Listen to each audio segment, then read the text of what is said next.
রাত ৩টায় ঘুম ভেঙে যাওয়া কিসের লক্ষণ? আমাদের অনেক সময় রাত শেষ অংশে ঘুম ভেঙে যায়।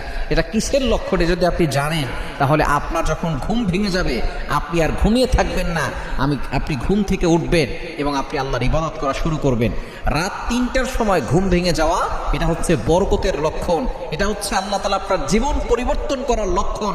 আল্লাহ তাআলা চান আপনি আপনার জীবনটাকে পরিবর্তন করেন। আল্লাহ তাআলা চান আপনার জীবনে বরকত আসুক। আল্লাহ চান আল্লাহ তাআলা সকল বিপদ থেকে আপনাকে হেফাজত করে আপনাকে সফলতার চূড়ান্তে উঠিয়ে দিতে চান।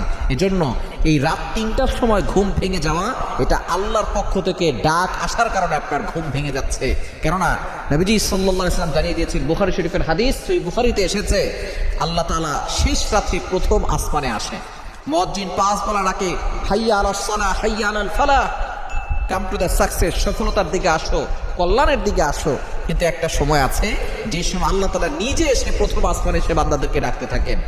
আল্লাহ পাক রব্বুল আলামিন বলেন, আলা মিন মুস্তাগফিরিন ফাস্তাগফির লাহ, কে আছো গুনাহ করেছো ক্ষমা প্রার্থনা করো, আমি আল্লাহ গুনাহ ক্ষমা করে দিব। কে আছো অভাবে পড়ে গেছো, আমি আল্লাহর কাছে বলো অভাব দূর করে দিব। কে আছো বিপদে পড়ে গেছো, আমি আল্লাহর কাছে বলো বিপদ থেকে উদ্ধার করে দিব। রাতের শেষ অংশে আল্লাহ প্রথম আসমানে এসে বান্দাদেরকে ডাকেন। ওই শেষ রাতে যদি কারো ঘুম ভেঙে যায়, মনে করবেন আল্লাহর ডাকে আপনার ঘুম ভেঙে গেছে, সাথে সাথে উঠবেন, 2 রাকাত নামাজ পড়বেন, ওযু করে নামাজ পড়ে 2 রাকাত 4 রাকাত যা পারেন পড়ে আল্লাহর কাছে দোয়া করবেন, আল্লাহর কাছে কান্নাকাটি করবেন। আল্লাহ তাআলা আপনার সকল বিপদ দূর করবেন, আপনার সকল অভাব দূর করে দিবেন। আল্লাহ পাক রব্বুল আলামিন আপনার জীবনটাকে পরিবর্তন করার লক্ষ্যে আপনাকে এই 3টার সময় ঘুম ভাঙিয়ে দিয়েছেন। 3টার সময় ঘুম ভেঙে গেলে আপনি আর ঘুমিয়ে থাকবেন না, আপনি আর চোখ বন্ধ করে রাখবেন না। ওই সময় ঘুম থেকে উঠে আপনি আল্লাহর ইবাদত করবেন।